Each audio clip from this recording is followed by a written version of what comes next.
جس امت کو، جس قوم کو ان دو لفظوں کا معنی معلوم نہ ہو، اطاعت اور اتباع۔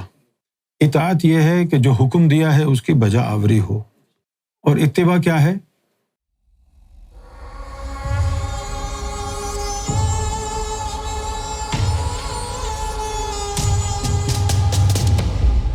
یہاں تو ہمیں فرقے نظر آتے ہیں کہ یہ بریلوی ہے، یہ وہابی ہے۔ فرقوں سے فرق نہیں پڑتا، ان فرقوں کے اندر روحیں کون سی ہیں۔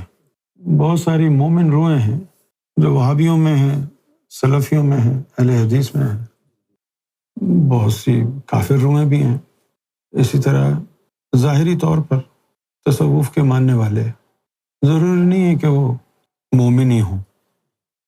تصوف سے بڑا اللہ ہے، اللہ کا تو سارے مانتے ہیں نا، اس کے باوجود بھی گمراہ ہیں۔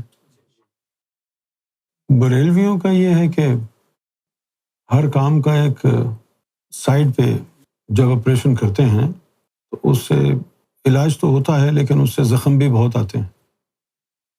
اسی طرح یہ جو احمد رضا خان صاحب تھے، ان سے اللہ نے کام لیا کہ جو حضور کی عزت نہیں کرتے، رسول اللہ پر درود و سلام نہیں پڑھتے، ان کی چھانٹی ہو، وہ ہو گئی، بس یہی ہوا، آگے اور کچھ نہیں ہوا۔ اس کی وجہ سے بہت ساری گستاخ روحیں یہاں شامل ہو گئی۔ مصیبت یہ ہے کہ ہر فرقے والا اپنے آپ کو حق پہ سمجھتا ہے، اور اندھاپن یہ ہے کہ ہر فرقے والا قرآن پڑھ کے، جس میں لکھا ہے کہ اللہ کی رسی کو مضبوطی سے تھام لو اور فرقے نہ بناؤ، یہ پڑھنے کے باوجود بھی اپنے فرقے پہ ڈٹا رہتا ہے۔ ہمارا تو ذہن سرکار نے کھولا، سرکار نے فرمایا کہ جو نور چلا جاتا ہے جس کے سینے سے، وہ امت سے کٹ جاتا ہے۔ جب امت سے کٹا تبھی شیعہ سنی وہابی بنا۔ جہاں تک بریلویوں کا تعلق ہے، اور آپ کہتے ہیں کہ وہ غوث پاک کو مانتے ہیں، خواجہ صاحب کو مانتے ہیں، تو جو غوث پاک کے ماننے والے تھے وہ قادری تھے، جو خواجہ صاحب کے سلسلے سے تھے وہ چشتی تھے۔ ایسا کیا ہوا کہ قادری قادری نہیں رہا، بریلوی بن گیا؟ جب تو قادری تھا اور قادری سے بریلوی بنا تو نے غوث پاک کو چھوڑ دیا نا، تبھی بریلوی بنا نا۔ جب تو چشتی تھا تو پھر بریلوی کیوں بنا؟ اس کا مطلب ہے نے خواجہ صاحب کو چھوڑ دیا نا۔ تو یہ صرف نام کے ہیں، صرف نام کے، اور اکثریت انسانوں کی جہنمی ہے۔ لہٰذا آپ دیکھیں گے کہ حق کے ماننے والے چند ایک ہوتے ہیں، انگلیوں پہ گن لیں آپ، اور جو حق پرست نہیں ہیں بڑی بڑی تعداد میں بیٹھے ہوئے ہیں۔ اب یہ دیکھ لیں آپ دعوت اسلامی کو، کیونکہ لوگوں کو علم نہیں ہے، کہتے ہیں جی سنتوں پر عمل ہو رہا ہے، بہت بڑا کام ہے، سنتوں پہ عمل ہو رہا ہے، بہت بڑا کام ہے۔ امامہ شریف باندھ لی، داڑھی رکھ لی، مسواک کر لی، یہ تو وہ سنتیں ہیں جن سے ایمان نہیں بنتا۔ یہ سنتیں بعد کی ہیں، جیسے ہم کہتے ہیں سونے پہ سہاگا، اور اگر سونا نہ ہو صرف سہاگا ہو تو ہمیں کیا فائدہ ہوا؟ یہ ساری سنتیں اس وقت کام آتی ہیں کہ جب اللہ سے تعلق جڑ چکا ہو، رسول اللہ سے تعلق جڑ چکا ہو۔ سب سے زیادہ دکھ کی بات یہ ہے کہ مسلمانوں کو اب یہ سینس نہیں رہا ہے کہ اللہ رسول سے تعلق جوڑنا ضروری ہوتا ہے۔ انہوں نے اسلام کو صرف اور صرف عبادتوں کی ادائیگی سمجھ رکھا ہے کہ عبادتیں کرتے رہو، یہی اسلام ہے۔ حضور صلی اللہ علیہ وسلم ہمارے لیے، آپ کی حیات طیبہ ہمارے لیے ایک مثالی نمونہ ہے۔ اب یہ مثالی نمونہ انہوں نے صرف ظاہری مثالوں سے ثابت کر دیا ہے۔ جس امت کو، جس قوم کو ان دو لفظوں کا معنی معلوم نہ ہو، ایک ہوتی ہے اتباع اور ایک ہوتی ہے حکم ماننا، اطاعت۔ اطاعت اور اتباع۔ اطاعت یہ ہے کہ جو حکم دیا ہے اس کی بجا آوری ہو، اور اتباع کیا ہے؟ جیسا وہ کریں ویسا کرو، بھلے حکم دیں یا نہ دیں۔ اس لفظ کو سمجھانے کے لیے میں آپ کو بتاؤں گا، ایک لفظ ہے انگریزی میں to imitate۔ جیسے عورتوں کے لیے ایک تو سونے کی جولری ہوتی ہے اور ایک آتی ہے امیٹیشن جولری، تائیوان وغیرہ سے انڈیا میں بھی بنتی، لیکن تائیوان کی کوالٹی زیادہ اچھی ہوتی ہے۔ تائیوان کی کوالٹی ایسی ہوتی ہے کہ آپ 10 سال بھی وہ پہنیں تو رنگ اترے گا نہیں۔ تو اس کو امیٹیشن کیوں بولتے ہیں کہ ہو بہو ویسی بنی۔ انگریزی کا لفظ ہے ٹو امیٹیٹ۔ ٹو امیٹیٹ کا مطلب ہے آسان الفاظ میں کاپی کرنا۔ تو اتباع کے لیے یہی لفظ استعمال ہوتا ہے انگریزی میں، سب سے بہترین لفظ انگریزی میں اتباع کے لیے یہی استعمال ہوتا ہے، ٹو امیٹیٹ۔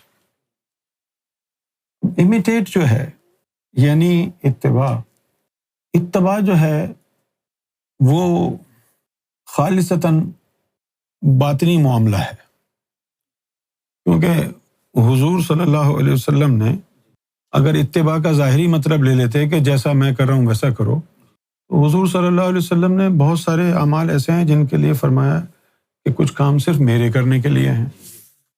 تو اب جو میرے کرنے کے لیے کام ہیں وہ اتباع کی بات تو نہ ہوئی نا، وہ تو اطاعت والی بات ہے۔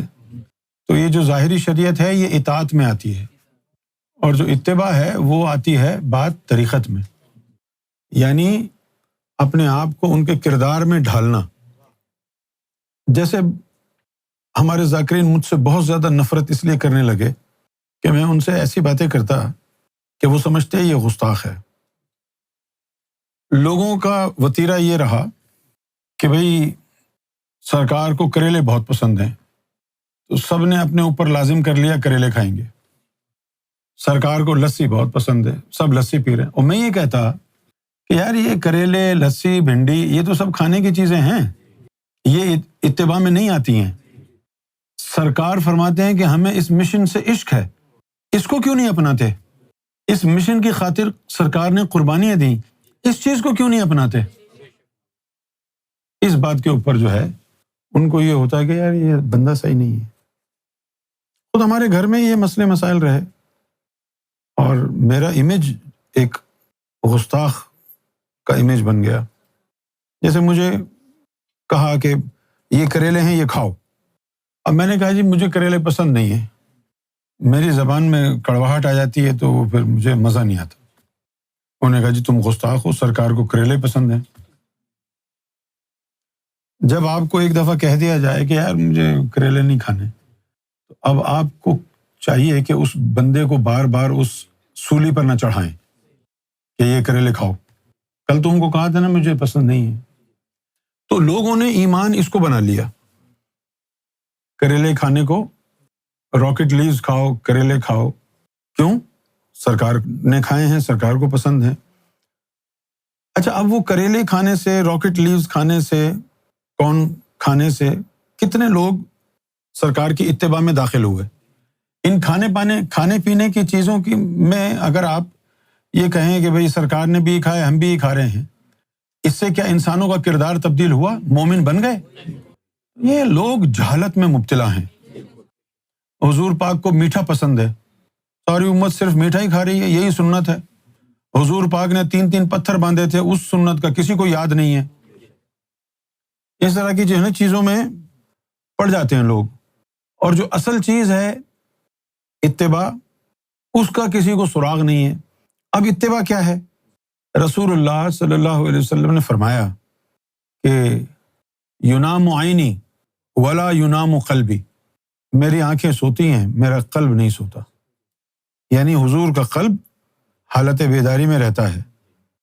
آپ بھی اپنے قلب کو حالت بیداری میں لائیں، یہ اتباع ہو جائے گی۔ ینام عینی ولا ینام قلبی۔